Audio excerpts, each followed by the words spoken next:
My buddies call me Frostin'.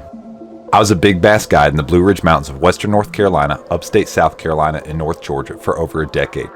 I sold my guide business, my tackle shop, my boat service center, and my real estate for my new venture, fishtips.com. Now my family and I travel the country helping fishing guides, pro anglers, and influencers from all corners of the U.S. catching all different species, create content, and scale their businesses digitally on fishtips.com. Join us on this wild adventure.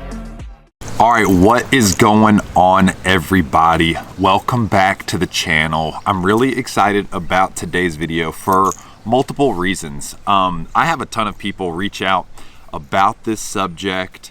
I actually follow Google Analytics, and then YouTube even gives me videos. It recommends topics that I should make videos on. And this is a topic that is confusing for a lot of people because fishing is not easy. I mean, when you're going out there, you're trying to pursue a wild animal in its environment. It can be extremely difficult, right? And the reality is there's so many factors each and every day that play into success and whether fish are biting and whatever is going on in the water column and under the water.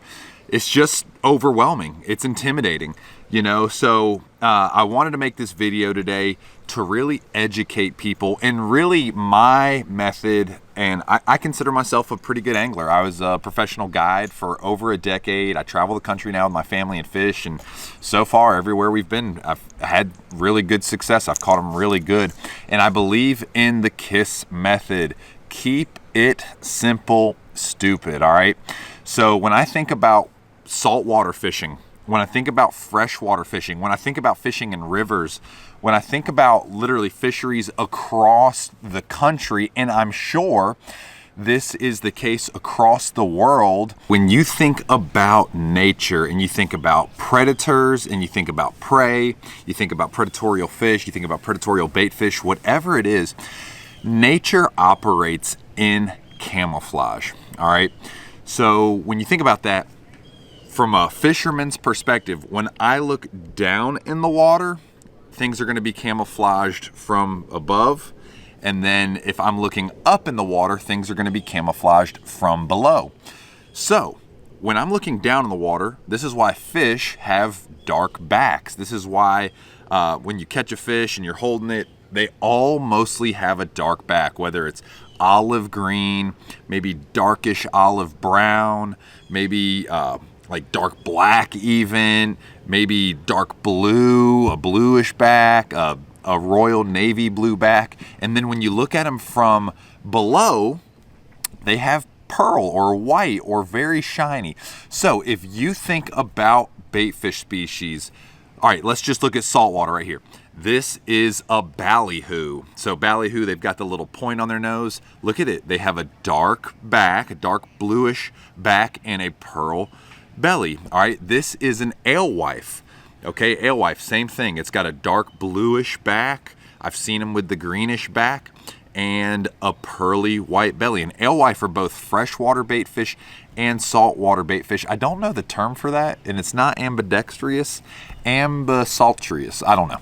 All right, so here's a mullet. Okay, so this is a mullet. Same deal. Look, they have a dark back and a pearl belly.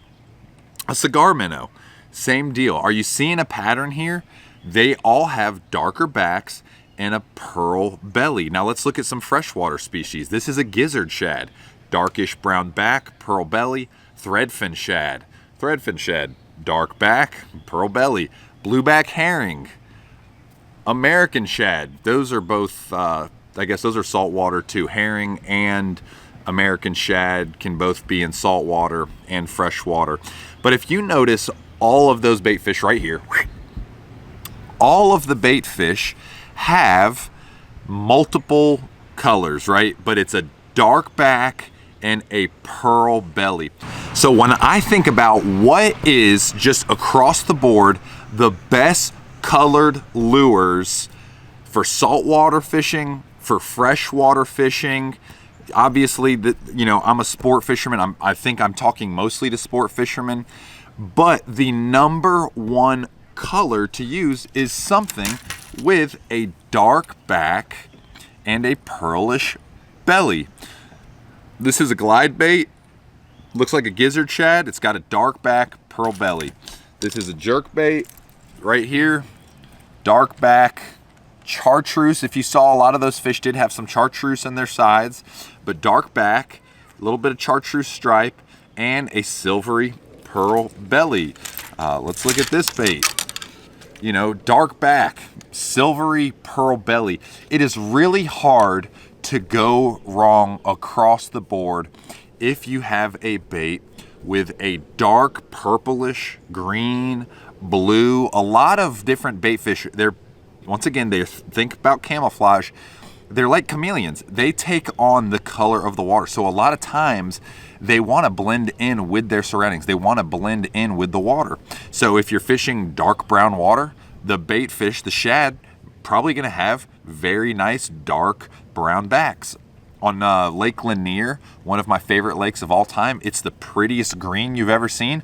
The blueback herring in that lake are not blueback. No, they're actually green. They have a very olivey green, almost like an aqua green even at times, depending on water clarity, but they have a green back, kind of like something like that, right?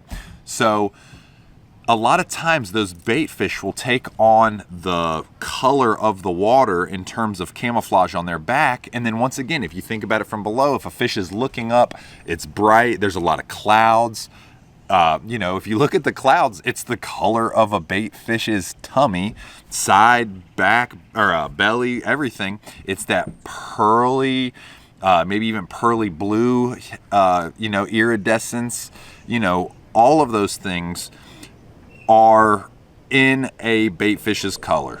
They're camouflage when you're looking up. They're camouflage when you're looking down. I'm a bass fisherman, and if you think about bass are also camouflage, right? They have green backs, pearly white bellies, and they have that black stripe. You think about where bass live. A lot of times bass live in shallow cover around sticks, grass, green grass, so forth. They blend in with their environment.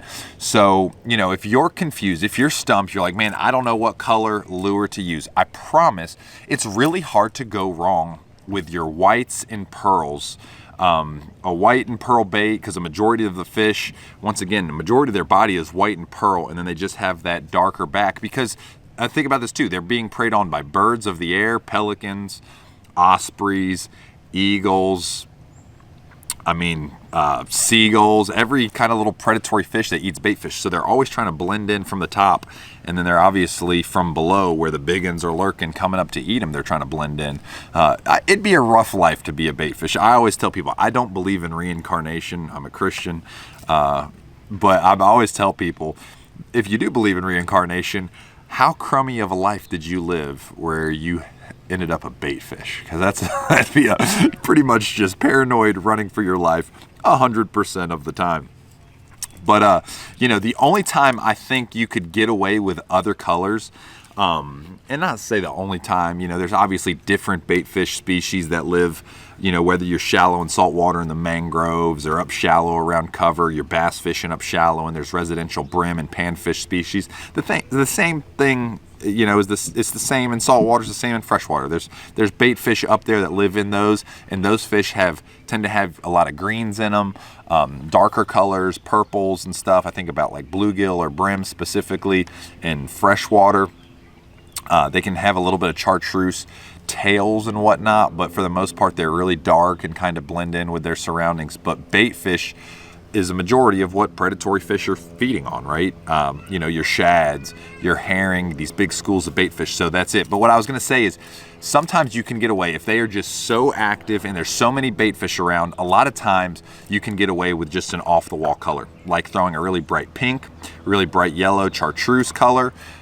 You could definitely get away with doing that when the fish are extremely aggressive. And I mean, like if you're around schooling tuna, schooling fish going crazy, and I would say even more so schooling and not pressured. So what I mean by that is if they've been schooling a lot but they've also been receiving fishing pressure, they could be really keyed in on the bait and not hit anything. I've seen that across the board. A lot of times when they're on threadfin shad, bass specifically, when they're on threadfin shad, it can be really difficult for me to catch those bass because they're so dialed into that threadfin shad. But let's say the fish have not been pressured, you're kind of the first one to figure out this certain bite, whatever.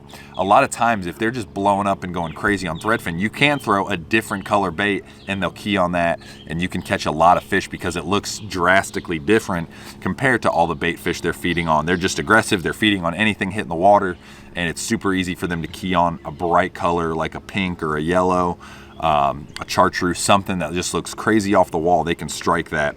But for the most part, I still, I mean, if you just look at the colors of the baits on the deck, you know, dark back, pearl belly, dark back, pearl clearish, see-through belly, dark back, pearl belly, dark back, pearl belly. Here's a swim bait right here, you know, freaking dark bluish back, pearl belly. Here's another swim bait right here. Dark blue back right there, kind of a yellowy bone belly. Just all of these baits, they look super similar. So don't overthink lure selection. If you try to match your standard bait fish, your menhaden, your alewife, cigar minnows, ballyhoo, American shad, threadfin, gizzard shad, mullets, whatever you are trying to imitate, think about keeping it pearl, think about keeping it white. I always tell people in the sun, you want it shiny because it reflects and has more visibility, and in the clouds, you want it to absorb the light. You usually want more bone or pearls. But if you take the baits and just think about, hey, dark back, pearly, bone, white, belly, gonna be really hard for you to go wrong. So anyways, I hope this video taught you a lot. Keep it simple, stupid. The KISS method. Stick to your dark colored back of baits, whites, pearls, chromes, you know, bones, whatever it is. A white belly, dark back, purple, green, black, blues, and just any color variation of those browns, and you will be rocking and rolling. And that applies, that is what I think across the board, whether I'm fishing saltwater, whether I'm fishing freshwater, that is how I go about lure selection. So anyways, I hope that this video was super educational. I hope it leads to you having more confidence in the baits that you're throwing. Keep them locked in your hand, make more casts, catch more fish. Till next time, guys, I'm out. See y'all.